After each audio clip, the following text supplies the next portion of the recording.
অন্তর্বর্তীকালীন সরকারের প্রধান উপদেষ্টা প্রফেসর ডক্টর মোহাম্মদ ইউনূসের সঙ্গে রাষ্ট্রীয় অতিথি ভবন যমুনায় সৌজন্য সাক্ষাৎ করেছেন সেনাপ্রধান জেনারেল ওয়াকরুজ্জামান।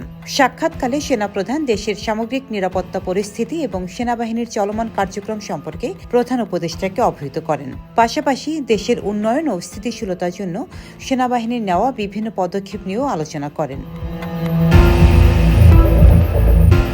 আলোচনায় সেনাপ্রধান তার সাম্প্রতিক সেন্ট্রাল আফ্রিকান রিপাবলিক সফরের বিষয়ে প্রধান উপদেষ্টাকে অবহিত করেন।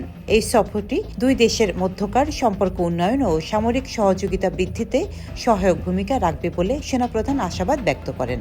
এছাড়াও সদ্য সমাপ্ত বিবিধ বঞ্চিত সেনা কর্মকর্তাদের সুবিচার নিশ্চিতকরণ সংক্রান্ত উচ্চপদস্থ পর্ষদের মূল্যায়ন ও সুপারিশ এবং বিভিন্ন কারণে চাকরিচ্যুত জেসিও ও অন্যান্য পদবীর সেনা সদস্যদের চলমান উচ্চপদস্থ পর্ষদের অগ্রগতির বিষয়ে সেনাপ্রধান প্রধান উপদেষ্টাকে অবহিত করেন।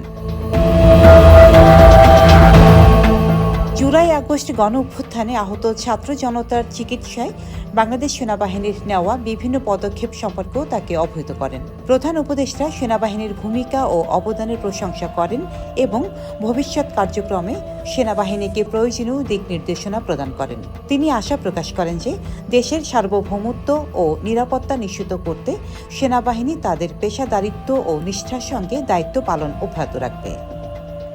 Desk report, Deshkal news.